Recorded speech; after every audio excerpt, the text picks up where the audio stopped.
Hi guys, Tom McGrath here. I often get asked if it's okay to make adjustments to Pekiti-Tirsia techniques. I almost always answer yes, as long as the adjustments get you closer to your goal for that technique. And this is especially true for something like a warm-up drill, which you want to address today, the Dirty Dozen double stick warm-up drills. Instructors especially have asked me, can I make some adjustments to some of the techniques? Because some of these might be a little complicated for beginners. So here's my suggestions for some adjustments to modify some of the numbers, to make it a little easier for beginners to do. So on number 1, we normally give you reverse 1 as part of your warm-up. That's warm-up number 1.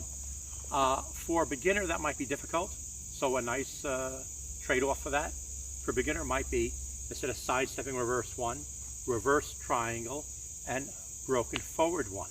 And what I like to do, if you can, is lead hand and back hand, so you get both hands from both sides.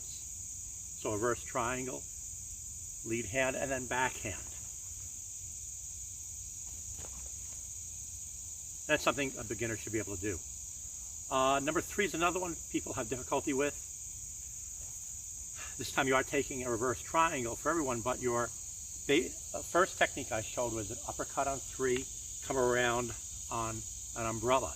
You go on the other side, uppercut on 3, come around with a double umbrella here. That's difficult for some beginners, so try this variation.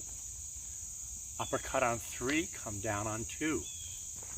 Uppercut on 3, come down on 2.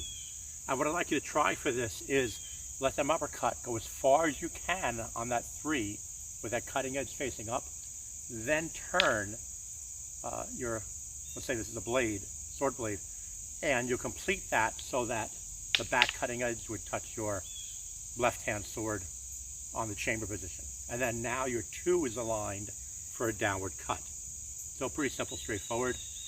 Another one people have trouble with is number 6. That's alternate twirls.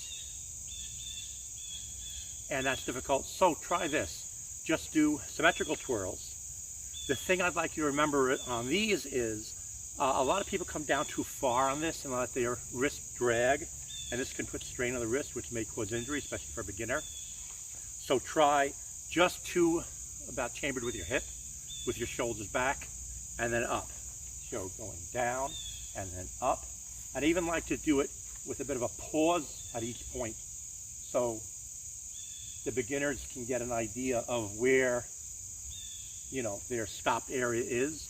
And you really want to work the shoulders on that one. Another one beginners have trouble with is number 7, deflection with teak slash, which is a little complicated for beginners, quite honestly. So you might do number 3 with teak. Just come in and do the vertical with teaks here. What you want to look for is crossing the arms in the chamber position, and then opening up just in line with the outside of your body on the stretch position. And try to let the shoulders work on this, because you want to warm up the shoulder joint while you're warming up the wrist. So that's an alternative for number 7. And then the last one will be number 12. Instead of doing all the watiques in number 12, you already done number 3 on this alternative in number 7. So try this, just sidestep and deliver number 1 watique. And as you do this, try to make sure they're crossing the center line of the body. Don't just stop at the center line, but go all the way out to so the stick is outside the outline of your body. And that'll give them a good position for actually doing watique on an opponent. And you notice after the watique, I bring this down to about belt line. While I'm doing that, the next stick comes up for the chamber and then a watique. If you want a little coordination drill for that, for real bones beginners, let them just rub their stomach up. And then watique, and then watique on the 1 angle. And that's some alternatives for your Dirty Dozen drill. Oh, and one more thing.